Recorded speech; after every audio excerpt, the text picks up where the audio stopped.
আসসালামু আলাইকুম রহমতুল্লাহ। সবাইকে আজকের ক্লাসে স্বাগত জানাচ্ছি। আজকের আমাদের বিষয় হচ্ছে আরবি থেকে বাংলা অনুবাদ। আসলে আমরা আজকের ক্লাসে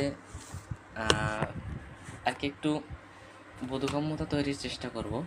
আমাদের যে ইসলাম শিক্ষা বই রয়েছে নবম দশম শ্রেণীর বা অন্যান্য শ্রেণীর, সে সকল বইয়ে আমরা কিছু সূরা বা হাদিস দেখতে পাই যেগুলো আরবিতেও দেওয়া থাকে এবং অর্থসহ বাংলাও দেওয়া থাকে। পাশাপাশি এগুলোর শিক্ষা এবং ব্যাখ্যা নিয়েও আলোচনা করা হয়। আর পরীক্ষা অনেক সময় আমাদের সরাসরি অনুবাদ লিখতেও বলা হয়। অনুবাদ আরবি থেকে আসে না, কিন্তু বলা হয় যে এই অমুক সূরার অর্থটি লেখো বা এই আয়াত দ্বারা কী বোঝানো হয়েছে, এরকম কিছু একটা আসে। তাহলে আমরা অনেক সময় আর কি অনেকেই আরবি সূরা মুখস্থ পারি বা হাদিসও মুখস্থ রাখি, কিন্তু এটার বাংলাটা কিভাবে আসলো বা অনুবাদটা না বুঝেই মুখস্থ করতে হয়। তাই আমি চেষ্টা করব, আমরা তো বাংলা বা ইংরেজি গ্রামার বা ব্যাকরণ খুব ভালো পারি, কিন্তু আরবিও সেরকম একটি সুবিস্তৃত এবং কাঠামোগত একটি ব্যাকরণ রয়েছে, নিয়মকানুন রয়েছে, কিন্তু আমরা সবগুলো না শিখে বাংলা এবং ইংরেজির অনুরূপভাবে যাতে আমাদের পাঠ্য বই যেগুলো আছে সেগুলো সহজে বুঝতে পারি, সেটা কিছুটা চেষ্টা করবো ইনশাআল্লাহ। তাহলে আমি শুরু করছি। আজকে আমি এখানে দুইটা সূরা নিয়ে কথা বলবো। একটা হচ্ছে সূরা ৩ এবং অপরটি হচ্ছে সূরা আল মাউন। তাহলে এগুলোর আলোচনা বা সূরার প্রেক্ষাপট, শানে নজুল বা অন্যান্য ব্যাখ্যা বইয়ে রয়েছে, সবাই দেখতে পাবেন। আমি শুধু এর অর্থগুলো কিভাবে আসলো বা সেটা একটু বোঝার চেষ্টা করব। তো শুরু করছি শুরুতে সূরা ৩ থেকে। বিসমিল্লাহির রহমানির রহিম। তাহলে বিসমিল্লাহ শরীফের যে অর্থ, এটার দিকে আমরা একটু পরে আসি, কারণ যখন আমরা একটু ভালো বুঝতে শুরু করবো আরবিগুলো কীভাবে হচ্ছে, তাহলে বিসমিল্লাহ শরীফ বা আউযু বিল্লাহি মিনাশ শাইতানির রাজিম এগুলোর অর্থ সহজে বোঝা যাবে।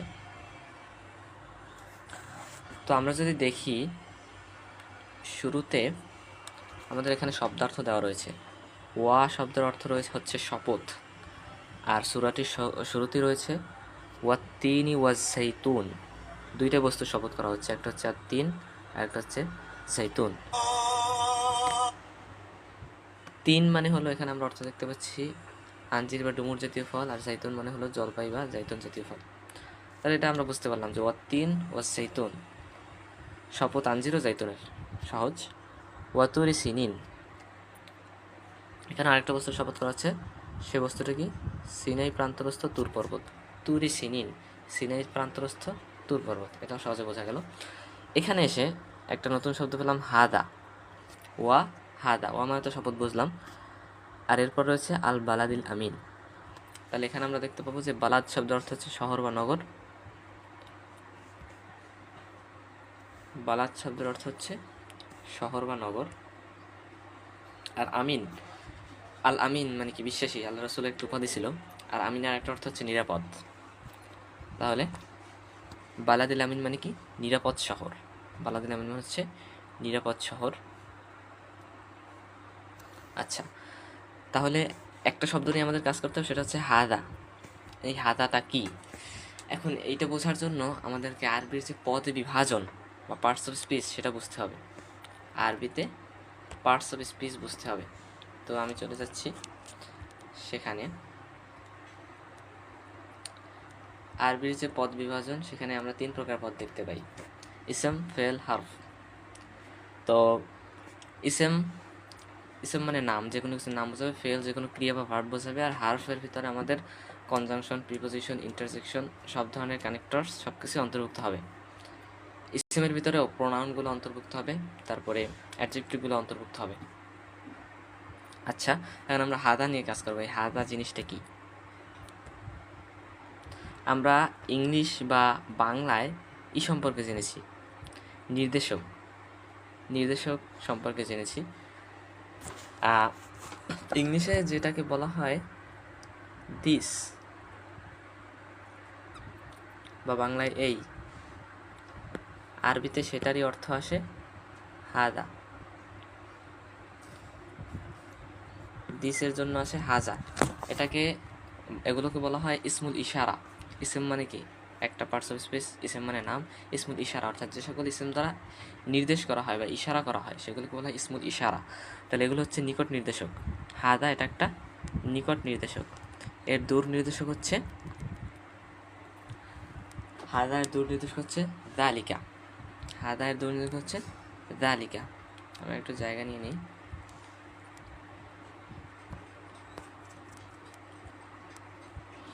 হাদায়ের দূর নির্দেশক হচ্ছে যালিকা। যেমন আমরা সূরা আল বাকারায় দেখেছি যে আলিফ লাম মিম যালিকাল কিতাবু লা রাইবা ফি। যালিকাল কিতাবু ওই কিতাব, যালিকা মানে ওই, যালিকা মানে ওই, আর হাদা মানে এই।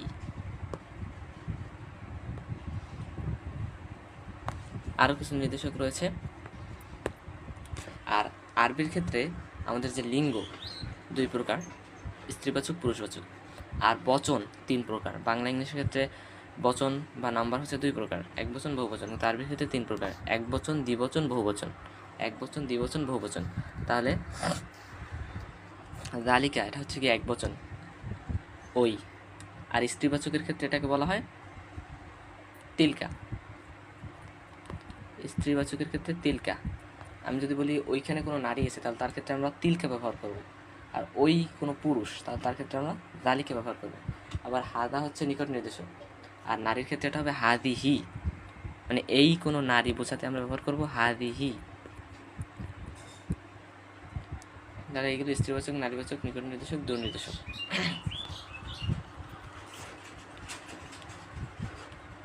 এরপরে দেখি তাহলে ওয়া হাদা বালাদিল আমিন, শহর এটা একটা পুরুষবাচক শব্দ, এখন এটার জন্য হাদা ব্যবহৃত হয়েছে, মানে এই যে নিরাপদ শহর তার শপথ, ওয়া হাদাল বালাদিল আমিন। আচ্ছা, তারপর আসছে লাকদ খলাকনাল ইনসান। ইনসান মানে তো আমরা জানি মানুষ। খলাকনা, খলাকনা মানে কি সৃষ্টি করা। এখন খলাকনা এসেছে, না দ্বারা মূলত বহুবচন করা হয়। তো আরবিতে বহুবচন দ্বারা সম্মান বা মর্যাদা প্রদর্শন করা হয়। এটার প্রকৃত অর্থ আসে যে আমরা সৃষ্টি করেছি মানুষকে, কিন্তু আমরা বাংলায় যদি অর্থটা লক্ষ্য করি এখানে লেখা রয়েছে আমি মানুষকে সৃষ্টি করেছি। তাহলে মূলত অর্থ আমিই আসবে, কিন্তু না দ্বারা প্লুরাল করা হয়, এটার দ্বারা মূলত মর্যাদাকে বোঝানো হচ্ছে। আর এটার আরও গভীর ব্যাখ্যা রয়েছে যেটা আপাতত আমাদের দরকার নেই। এখন আমরা এই লাকদ শব্দটা নিয়ে একটু কাজ করব। লাকদ, লাকদ এটা বোঝার জন্য আমাদের হার্ফ সম্পর্কে ধারণা নিতে হবে। লাকদ বোঝার জন্য আমাদের হার্ফ সম্বন্ধে ধারণা নিতে হবে। এই যে লাকদ হার্ফ, হার্ফের ভিতর কয়েক ধরনের রয়েছে। এখানে আছে হার্ফে জার, আর রয়েছে সংযোজক অব্যয়, আরও কিছু অব্যয় রয়েছে। তো আমি যদি বলি যে এখানে 2টা অব্যয় একসাথে মিলিত রয়েছে লাকদে। হ্যাঁ, একটা হচ্ছে লা, একটা হচ্ছে কদ। 2টা একই অর্থ, 2টা অর্থ হচ্ছে নিশ্চয় বা অবশ্যই। যেমন নিশ্চয়ের আর একটা আরবি হচ্ছে ইন্না। ইন্না মানে নিশ্চয়, আর লা অর্থ নিশ্চয়, কদ অর্থ নিশ্চয়। এখন এই 2টা যে জোর দেওয়ার মতো শব্দ, এই 2টা একসাথে ব্যবহৃত জোরটাকে আরও বৃদ্ধি করেছে, যে অবশ্যই অবশ্যই এরকম একটা ভাব আসছে। কিন্তু বাংলায় অনুবাদের ক্ষেত্রে আমরা অবশ্যই লিখব যে লাকদ খলাকনাল ইনসান। আচ্ছা, এখানে ইনসানে আরেকটু ব্যাখ্যা আছে, পরে আসছি। আগে আমরা হার্ফ সম্পর্কে জেনে নিই যে লাকদে নিশ্চয়ই আরও কিছু হার্ফ রয়েছে। যেমন আমরা যদি দেখি ওয়া, ওয়ার অর্থ আমরা একটু দেখেছিলাম শপথ, যখন এটা হার্ফ হিসেবে ব্যবহৃত হবে তখন এর অর্থ আসবে এবং। আর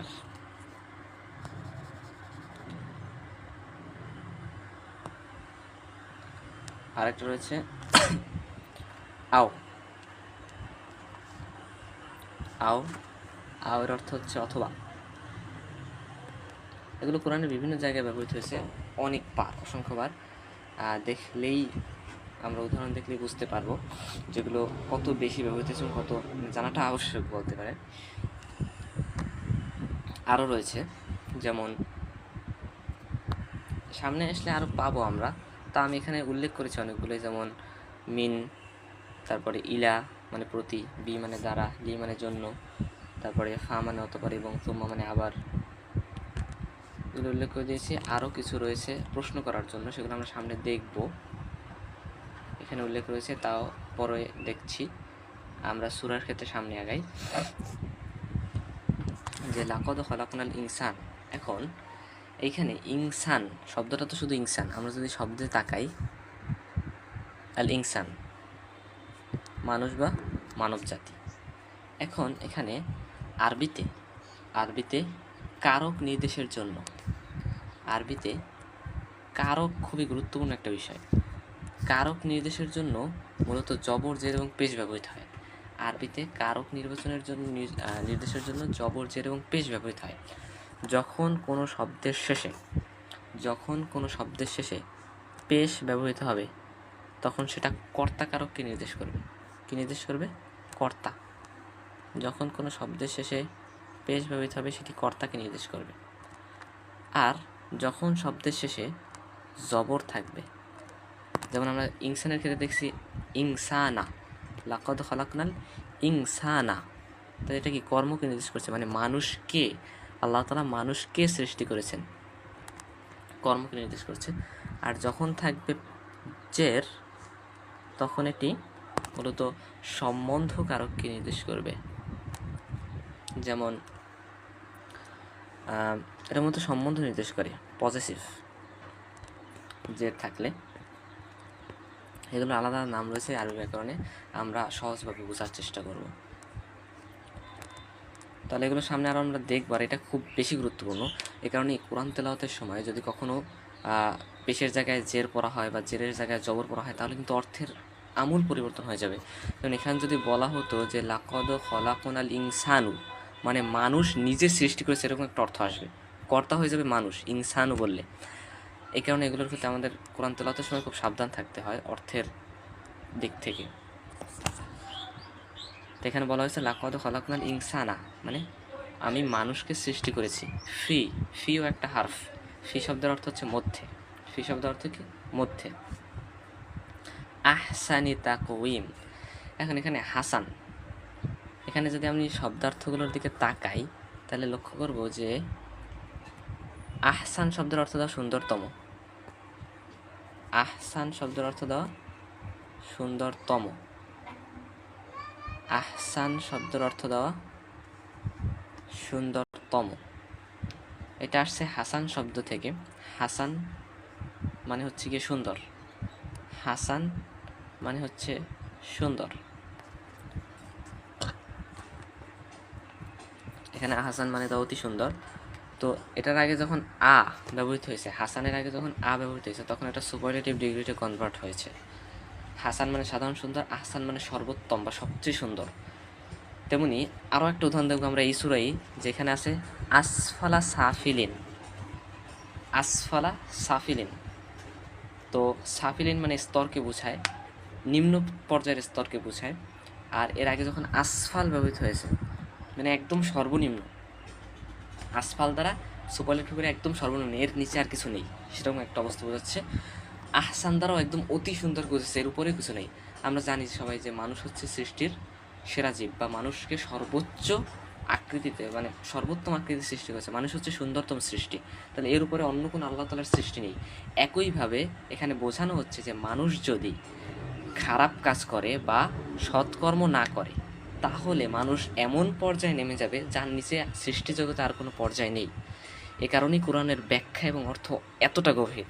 মানে কোরআনে এমন এমন শব্দকে চয়ন করা হয়েছে যেগুলো বিশ্লেষণ করলে বা তাফসির করলে ব্যাখ্যার গভীরতার কোনো মানে সীমানা পাওয়া যাবে না।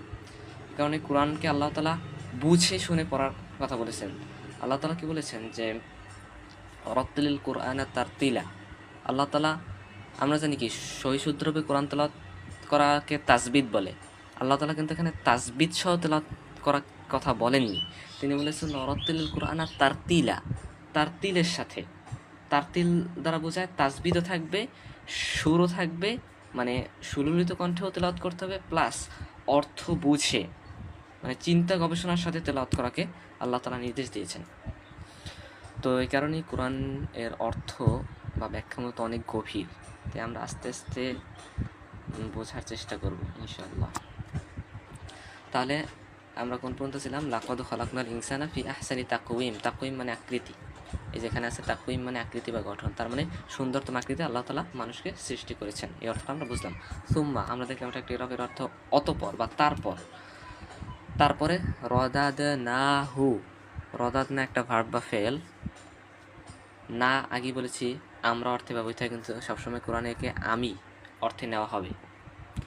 তাহলে রদাদনাহু অর্থাৎ আমি নামিয়ে দিয়েছি। রদাদ না অর্থ নামানো, এখানে আমরা শব্দার্থ দেখি রদাদ না অর্থ কি? নামানো। রদাদ অর্থ নামানো, না মানে আমি, আর হু মানে তাকে। তাই এই শব্দটার ভিতরে মূলত তিনটে জিনিস আছে, রদাদ, না, হু। তাহলে রদাদ মানে বুঝলাম নামানো, না মানে বুঝছি আমি নামিয়েছি, আর হু, হু বিষয়টা বুঝতে হবে, হু মানে কি। আরবিতে যে প্রোনাউন রয়েছে তাকে বলা হয় দমির। তো প্রোনাউনের ক্ষেত্রে ইংলিশে যাকে বলা হয় হি, আরবিতে তাকে বলা হয়, একটু জায়গা নিয়ে নিই, ইংলিশে যাকে বলা হয় হি, আরবিতে তাকে বলা হয় হুয়া।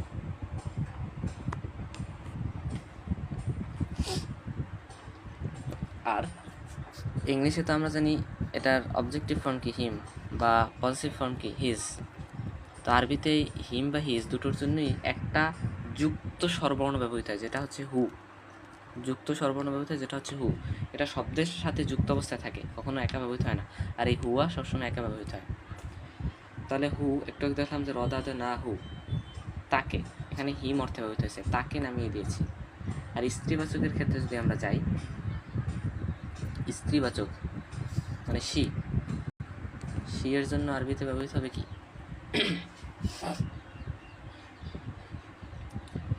আর হার এবং হিজের জন্য একটি শব্দ ব্যবহৃত হবে। তো শিকে আরবিতে বলা হয় হিয়া। আমি আরবি লিখছি না, কষ্ট হয়ে যাবে, আর আমার অবশ্য আরবি লেখা খুব একটা সুন্দর হয় না। এটাকে বলা হয় হিয়া। আর পজিটিভের ক্ষেত্রে ব্যবহৃত হবে হা, বড় হায়ের সাথে লামালি, বড় হায়ের সাথে আলিফ ব্যবহৃত হবে, হা, এভাবে থাকে এটা, হা। তাহলে হিয়া, হা। আর দ্বিবচনের ক্ষেত্রেও রয়েছে হুমা, তো আমরা সেগুলো যাচ্ছি না, দ্বিবচন খুব একটা মানে খুব অল্প ব্যবহৃত হয়। তাহলে হু বুঝলাম তার অর্থে বা তাকে অর্থে ব্যবহৃত হচ্ছে। আচ্ছা, এরপর যদি আমরা সামনে আগাই,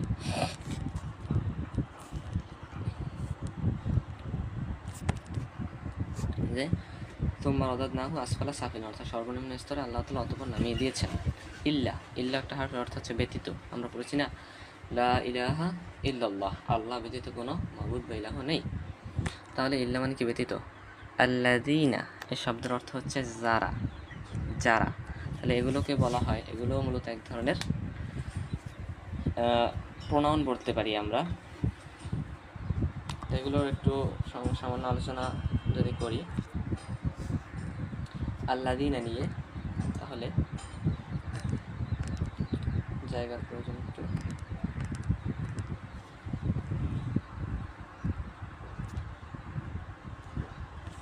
আল্লাযী,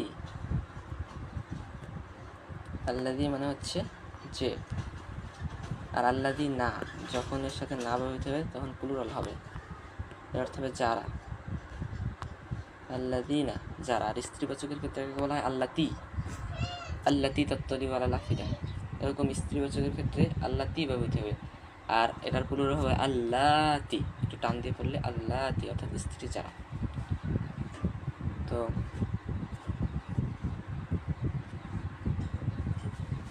এরপর আমরা সামনে যাচ্ছি। তাহলে ইল্লাল্লাযীনা অর্থাৎ যারা বা তারা, তারা ব্যতীত, আমানু কি ঈমান এনেছে, ও আমিলু মানে এবং আমল করেছে, আর সলিহাত, সলিহা মানে কি? সৎকর্ম, বা যেগুলো শুদ্ধ আমল বা যেগুলো সুন্দর আমল, সেগুলোর কথা বলা হচ্ছে ভালো আমল। আমিলে সলিহা মানে কি? ভালো আমল। ফা, ফা অর্থ হচ্ছে সুতরাং বা অতঃপর, লাহুম। তো আমরা একটা হারফ দেখছিলাম লি, লি মানে জন্য, আর হুম, হুম, হুম সম্পর্কে জানতে হবে। আচ্ছা, এখানে আলোচনা করি। হুম, আমরা দেখছিলাম হু, হু অর্থ কি? তার। এর প্লুরাল হচ্ছে হুম, মানে তাদের। হুম মানে তাদের। আর লাহুম, যখন এর সাথে লা ব্যবহৃত হয়েছে, লি মানে জন্য, হুমের সাথে যখন লি ব্যবহৃত হবে, লি প্লাস হুম, তখন একসাথে হয়ে যাবে লাহুম। আমরা সন্ধি বিচ্ছেদ দেখছি এরকম পরিবর্তন হয়। তাহলে লাহুম অর্থ তাদের জন্য, তাদের জন্য, লাহুম মানে তাদের জন্য। আজরুন গয়রু মামনুন, তাহলে ইল্লা মানে ব্যতীত, গৈরু, গৈর মানেও ব্যতীত, গৈরুল্লাহ মানে আল্লাহ ব্যতীত। তাহলে মামনুন, মামনুন শব্দের অর্থ হচ্ছে কাটা বা কর্তন করা। গৈরু মামনুন হচ্ছে যেগুলো কাটা হবে না, অর্থাৎ নিরবচ্ছিন্ন। আজার মানে হচ্ছে প্রতিদান, তাহলে নিরবচ্ছিন্ন প্রতিদান তাদের জন্য রয়েছে যারা সৎকর্ম করে। এইটা একটা ক্লস, এটা একটা ক্লস, এরকম অর্থ আসবে। মানে আগের আয়াতে আমরা দেখলাম যে মানুষকে সর্বনিম্ন স্তরে নামানো হবে, কিন্তু তাদেরকে নয়, মানে ইল্লা, তারা ব্যতীত, যারা সৎকর্ম করে এবং ঈমান আনে। তারপরে বলা হচ্ছে অতঃপর তাদের জন্য রয়েছে নিরবচ্ছিন্ন প্রতিদান, মানে জান্নাত। পরবর্তীতে আয়াতে বলা হয়েছে ফামা ইউকাযযিবুকা বা'দু বিদ্দিন আলাইসাল্লাহু বিআহকামিল হাকিমিন। এই আয়াতে আল্লাহ তাআলা একটা প্রশ্ন করছেন। এটা কি একটা হারফ, এটা প্রশ্ন করার জন্য ব্যবহৃত। আমরা যদি হারফগুলোকে দেখি, একটু বিস্তৃত আলোচনা হয়ে গেছে। যাই হোক, আমি এই সূরাটা পড়ে আর একটা হাদিস পড়ে শেষ করে দেব। যদিও সূরা মাউন পড়ার ইচ্ছে ছিল, কিন্তু সময় হবে না, জোহরের সময় হয়ে যাচ্ছে। তাহলে প্রশ্নবোধক হারফগুলো আমরা দেখে নিই। হাল ব্যবহৃত হয় কি এর জন্য, ব্যবহৃত হয় কি প্রশ্ন করার জন্য। আমরা একটা আয়াত শুনেছি পবিত্র কোরআনে যে হাল আতাকা হাদিসু মূসা। হাদিস মানে কি? খবর। মূসা মানে মূসা আলাইহিস সালামের খবর কি তুমি জানো? হাল আতাকা হাদিসু মূসা, তুমি কি মূসার সম্পর্কে জানো? তো প্রশ্ন করার জন্য সূরা মাউনেও আছে যে আরাআইতাল্লাযী, তুমি কি তাদেরকে দেখেছো? এরকম প্রশ্ন করার জন্য কি ব্যবহৃত হয়। বা আলাম তারা, তুমি কি দেখোনি? আলাম তারা কাইফা ফাআলা রাব্বুকা বিআসহাবিল ফিল, যে আসহাবে ফিলের প্রতি আল্লাহ তাআলা কিরূপ আচরণ করেছিল, তুমি কি দেখোনি? তাহলে মূলত প্রশ্ন করার জন্য ব্যবহৃত হয়। আবার নাবোধক হার মা রয়েছে না, মা কানা মুহাম্মাদুন আবা হাদিম মির রিজালিকুম, মানে মুহাম্মদ সাল্লাল্লাহু আলাইহি ওয়াসাল্লাম কোনো পুরুষের পিতা নন। তাহলে মা মূলত না অর্থে ব্যবহৃত হয়। লা ইলাহা ইল্লাল্লাহ, লা অর্থে ব্যবহৃত হয় লাম। আলাম তারা, লাম তারা, তুমি কি দেখোনি? তাহলে এখানে নি অর্থ আসছে মূলত লামের জন্য। এরপর নিশ্চয়তার জন্য রয়েছে ইন্না আতাইনাকাল কাউসার।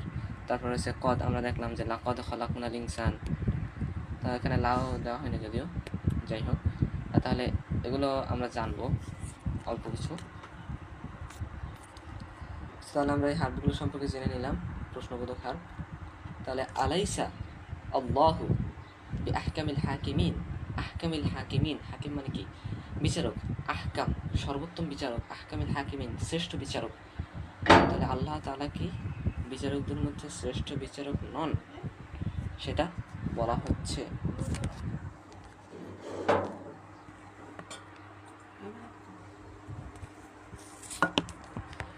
আচ্ছা, তাহলে এর আগের আয়াতটা আমরা অর্থ বলিনি যে ফামা ইউকাযযিবুকা বা'দু বিদ্দিন। ফা মানে সুতরাং, ইউকাযযিবুকা মানে কি? মিথ্যা প্রতিপন্ন করে, অস্বীকার করে, অবিশ্বাস করার অর্থ ব্যবহৃত হয় ইউকাযযিবুক।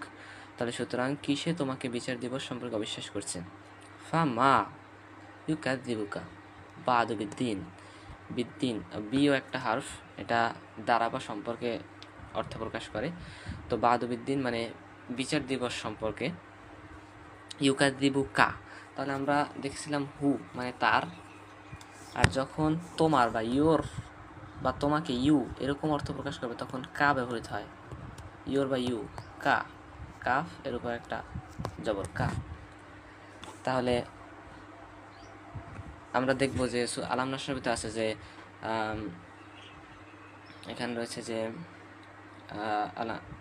আলাম নাশরাহ লাকা, আলাম নাশরাহ লাকা, লাকা মানে কি? তোমার জন্য, লাকা ফর ইউ। আলাম নাশরাহ লাকা সদরক, তোমার কল্যাণের জন্য বক্ষকে উন্মোচন করা হয়েছে, এরকম একটা অর্থ আসে। তাহলে কা মানে তোমার। তাহলে ফামা ইউকাযযিবুকা মানে তোমাকে কোন বিষয়? মা দ্বারা প্রশ্ন করা হচ্ছে কি? মা, মায়ের, মা কিন্তু একটা মানে বিচিত্র বা একটা বহুমুখী শব্দ। আরবিতে মা একটা বহুমুখী শব্দ, অনেক সময় প্রশ্ন করার জন্য ব্যবহৃত, অনেক সময় নেতিবাচক অর্থে ব্যবহৃত হয়, মানে এটা অবস্থান অনুযায়ী। যেমন আমরা দেখতে পাই যে আমাদের তো বাংলায় এরকম কিছু শব্দ আছে যেমন কি, এগুলো বাক্যে ব্যবহৃত হয় কোনো সময়, অনেক সময় প্রশ্ন করে, অনেক সময় অলংকার হিসেবে ব্যবহৃত হয়, অনেক সময় মানে ভাবকে চেঞ্জ করার জন্য ব্যবহৃত হয়। যেমন ইংলিশের ক্ষেত্রেও তো আছে রিলেটিভ প্রোনাউন এবং ইন্টারোগেটিভ প্রোনাউন, এগুলো কিন্তু একই শব্দ কিন্তু অবস্থান অনুযায়ী ভিন্ন ভিন্ন অর্থ প্রকাশ করে। সেরকমই মা এখানে প্রশ্ন করা হচ্ছে যে ফামা, সুতরাং কি, ইউকাদ দিবুকা, তোমাকে মিথ্যাবাদী করে বা তোমাকে অবিশ্বাসী করায়, বা দুবি দিন, বিচার দিবস সম্পর্কে দিন। তো দিন মানে কি? দিন মানে ইসলাম, মানে দিন মানে আল্লাহর দিন। আবার দিনের অর্থ আর একটা আসে বিচার দিবস, যেমন সূরা ফাতিহা আছে যে মালিকি ইয়াউমিদ দিন। ইয়াম মানে দিন, ইয়াম মানে দিবস, সহজ কথা ইয়াম মানে দিবস, আর দিন এর বাংলা অর্থ আসে বিচার, তাহলে বিচার দিবস, ইয়ামুদ্দিন মানে বিচার দিবস। আচ্ছা, তাহলে অনেক বেশি কথা বলে ফেলেছি সূরা ৩ সম্পর্কে। আশা করি এই ছোটোখাটো বিষয়গুলো মাথায় রাখলে সহজেই অর্থ বোঝা যাবে।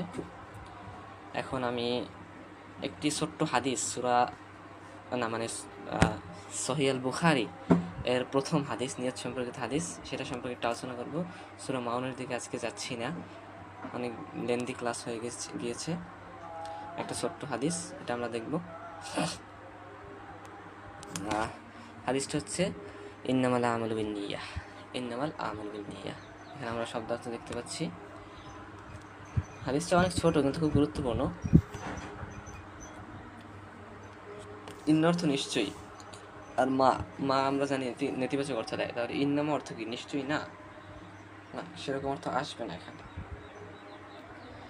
ইন্নামা যখন একসাথে ব্যবহৃত হবে তখন এটি আর কি, মা শব্দটি এখানে ইন্না এই হারফের যে রয়েছে, ব্যক্তি রয়েছে, তাকে সীমাবদ্ধ করে। তাহলে ইন্নামার অর্থ আসে নিশ্চয়ই, বস্তুত, আসলে। মূলত ইন্নামা শব্দটি দ্বারা বোঝায় যে এমন কিছু যেটা ছাড়া অন্য কিছু হবে না, বা ইন্নামা দ্বারা কেবল বোঝায়, ইন্নামা দ্বারা শুধুমাত্র, জাস্ট, অনলি, এরকম একটা মিনিং আসে। আমাল, আমল থেকে আসছে, আমল মানে কি? কাজ। নিয়ত, নিয়ত মানে কি? অন্তরের অভিপ্রায়, ইচ্ছা। তাহলে ইন্নামা আমালু বিন্নিয়াহ, বি মানে কি?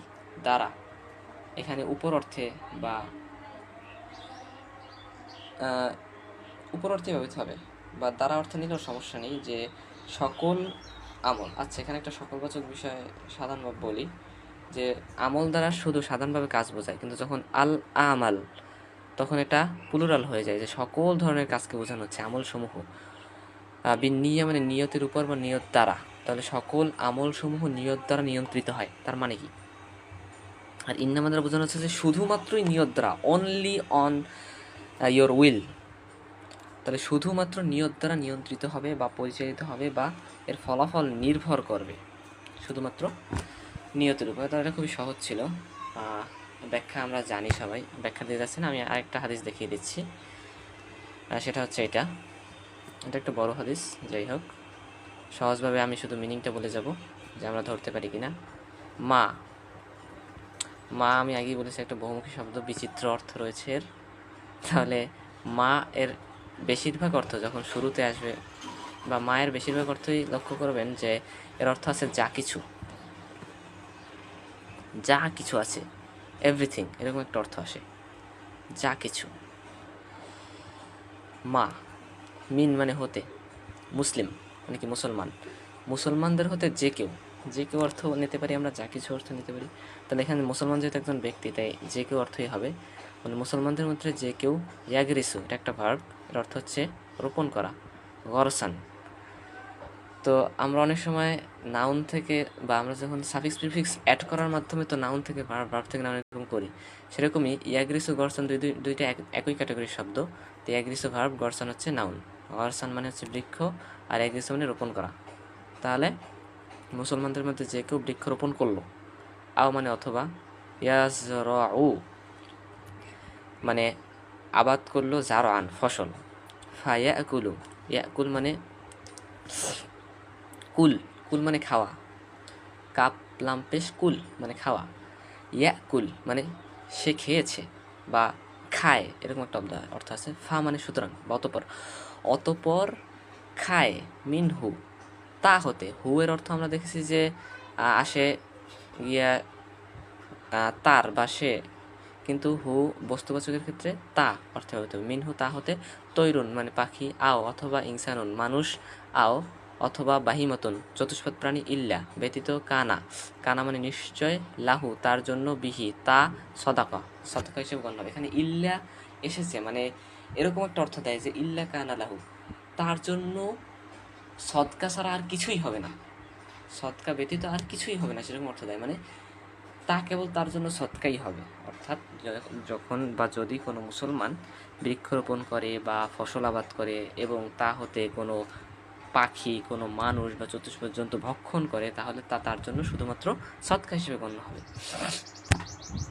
আমরা দেখি বাংলা কি লিখেছে, কোনো মুসলমান যদি, যদিও যে হাদিসের ভিতরে যদি এই শব্দটা নেই, তবুও মিনিং আসে এরকম, মামিন মুসলিমিন মুসলমানদের মধ্যে হতে কেউ, ইয়াগরিসু গরসান বৃক্ষরোপণ করলো, আও ইয়াজরু জারআন অথবা ফসল আবাদ করলো, ফায়াকুলু মিনহু তৈরুন এবং সেখান হতে কোনো পাখি ভক্ষণ করলো, আও ইনসানুন অথবা কোনো মানুষ ভক্ষণ করলো, আও বাহিমাতুন অথবা কোনো চতুষ্পদ প্রাণী ভক্ষণ করলো, ইল্লা কানা লাহু বিহি সাদাকা তা তার জন্য কেবলমাত্র সদকা হিসেবে গণ্য হবে। এটা বুখারী ও সহিহ মুসলিমের হাদিস। তা আমরা ব্যাখ্যায় যাব না, ব্যাখ্যা আমরা পড়ে নিতে পারি সহজে। তাহলে আশা করি মোটামুটি একটা ধারণা হয়েছে আমাদের। এখানে আরও বিস্তৃত বিষয়বস্তু বা ব্যাখ্যা রয়েছে, যেগুলো আরও গভীর পড়াশোনা বা গবেষণার মাধ্যমে আমরা জানতে পারি। সাধারণভাবে আমি আজকে এই বিষয়গুলো উল্লেখ করলাম।